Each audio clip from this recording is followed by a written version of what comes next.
क्या आपको पता है कि एक क्रिमिनल केस में डिफ़ॉल्ट बेल का क्या कंसेप्ट होता है?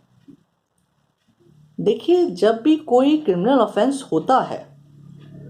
अगर वो ऑफेंस एक कॉग्निजेबल ऑफेंस है, तो पुलिस के पास पावर्स होती हैं कि वो मुजरिम को अरेस्ट कर लें और मुजरिम को अरेस्ट करने के 24 घंटे के अंदर जज साहब के सामने पेश करें। जब एक मुजरिम को 24 घंटे के अंदर जज साहब के सामने पेश किया जाता है, तो जज साहब उस मुजरिम की कस्टडी को या तो पुलिस को दे सकते हैं या फिर उस मुजरिम को जेल भेज सकते हैं। पुलिस की कस्टडी शुरुआती 15 दिन तक ही मिलती है और उसके बाद मुजरिम को जेल भेजा जाता है। देखिए, section 167 subsection 2 code of criminal procedure का ये बताता है कि जितने भी ऑफेंसेस हैं उसको 2 कैटेगरी में बांट रखा है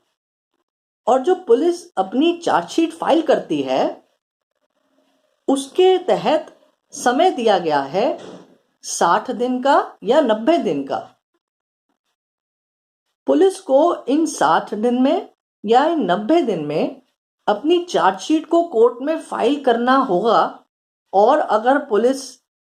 वो चार्जशीट इन दिनों में फाइल नहीं करती है तो फिर जज साहब को उस मुजरिम को डिफॉल्ट बेल पर छोड़ना पड़ेगा।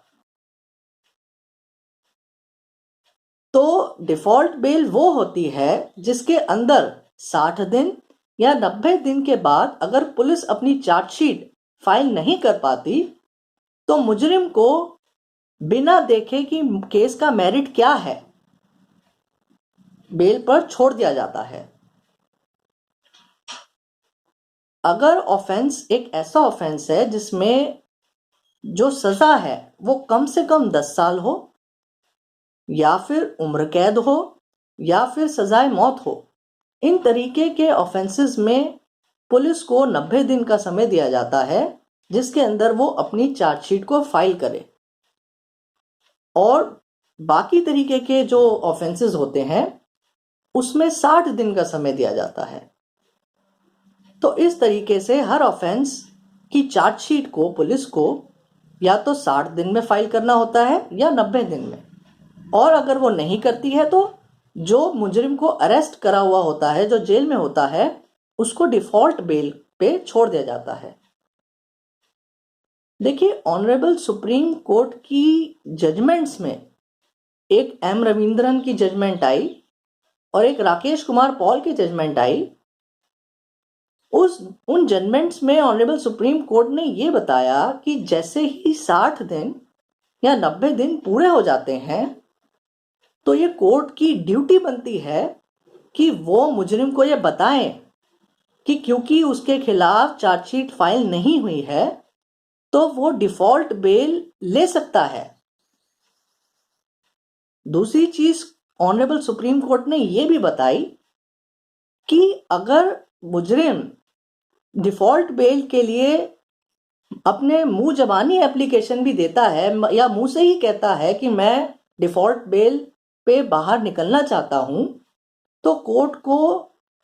डिफॉल्ट बेल देनी पड़ेगी। कोर्ट ये नहीं कह सकती कि उसको एक रिटन एप्लीकेशन फाइल करनी पड़ेगी तभी डिफॉल्ट बेल मिलेगी। देखिए, कुछ कुछ ऐसे तरीके होते हैं जो पुलिस अपनाती है ताकि मुजरिम को डिफॉल्ट बेल ना मिले। ऐसे तरीकों से बचने के लिए हमारे ऑनरेबल दिल्ली हाई कोर्ट ने कुछ जजमेंट्स दी हैं। जैसे कि पहली जजमेंट है Varun Goyal versus state of NCT of Delhi, bail application number 2710/2022, dated 3rd of March 2023। इस जजमेंट में ऑनरेबल दिल्ली हाई कोर्ट ने यह बताया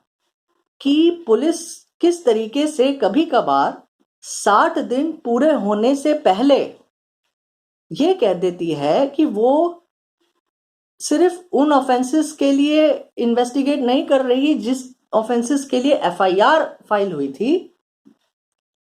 पर किसी ऐसे ऑफेंस के लिए भी इन्वेस्टिगेट कर रही है जिसका टाइम 90 दिन है, ताकि पुलिस को 30 दिन और मिल जाए चार्जशीट फाइल करने के लिए और डिफॉल्ट बेल की राइट एक्यूज्ड की डिफीट हो जाए। तो कोर्ट ने इसमें यह कहा, जैसे कि आपको मैं एग्जांपल दूं, समझ लीजिए एफआईआर फाइल हुई 420 आईपीसी के सेक्शन में, जिसमें 60 दिन में फाइल करनी होती है, और समझ लीजिए पुलिस जो है 58 डे होने के बाद 59 या 60 डे जैसे ही एक्यूज ने डिफॉल्ट बेल की एप्लीकेशन फाइल करी, पुलिस कह देती है कि जी हम तो जो है फोर्जरी के चार्जेस पर भी इन्वेस्टिगेट कर रहे हैं 467 आईपीसी में, तो उसके लिए 90 दिन का टाइम होता है। तो ऐसे में ऑनरेबल दिल्ली हाई कोर्ट ने यह कहा कि पुलिस को अगर किसी ऐसे ऑफेंस के लिए इन्वेस्टिगेट करना है जो कि एफआईआर में नहीं लिखा गया था, तो पुलिस को जो पुलिस स्टेशन में डेली डायरी होती है उसमें एंट्री करनी पड़ेगी, और उस एंट्री करने के बाद वो डेली डायरी को इलाका मजिस्ट्रेट के जज साहब को दिखाना पड़ेगा कि हम ये अलग ऑफेंस के लिए भी इन्वेस्टिगेट कर रहे हैं। अगर ऐसा पुलिस नहीं करती है तो डिफॉल्ट बेल की राइट को पुलिस ऐसे कहकर कि वो किसी और ऑफेंस के लिए भी इन्वेस्टिगेट कर रही है, डिफॉल्ट बेल की राइट क्लोज नहीं होगी, डिफीट नहीं होगी। दूसरा तरीका जो पुलिस अपनाती है डिफॉल्ट बेल की राइट को डिफीट करने के लिए, वो ऑनरेबल दिल्ली हाई कोर्ट ने बताया है जजमेंट में, जिसका नाम है Avinash Jain versus CBI, bail application number 583/2023, dated 18th of May 2023। इस जजमेंट में ऑनरेबल दिल्ली हाई कोर्ट ने यह बताया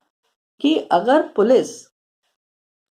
इनकम्प्लीट चालान या इनकम्प्लीट चार्जशीट को कोर्ट में फाइल करती है तो फिर डिफॉल्ट बेल की राइट डिफीट नहीं होगी और मुजरिम को डिफॉल्ट बेल पे छोड़ा जाएगा। इनकम्प्लीट चार्जशीट क्या होती है? जैसे कि एफआईआर में बड़े सारे ऑफेंसेस कहे गए हों और पुलिस ने सिर्फ कुछ ऑफेंसेस को ही इन्वेस्टिगेट करा और कुछ ऑफेंसेस के रिलेशन में ही चार्जशीट फाइल कर दी, और जो बाकी ऑफेंसेस बच रहे थे उनके रिगार्डिंग में चार्जशीट फाइल नहीं करी, तो ऐसी चार्जशीट को इनकम्प्लीट चार्जशीट कहते हैं। और इस तरीके से पुलिस आधी अधूरी चार्जशीट को कोर्ट में फाइल करके मुजरिम का डिफॉल्ट बेल का राइट डिफीट नहीं कर सकती। तो इस तरीके से हमारे ऑनरेबल दिल्ली हाई कोर्ट और ऑनरेबल सुप्रीम कोर्ट ने डिफॉल्ट बेल की राइट को बताया है कि कैसे उसको एक्सरसाइज करना है। Thank you.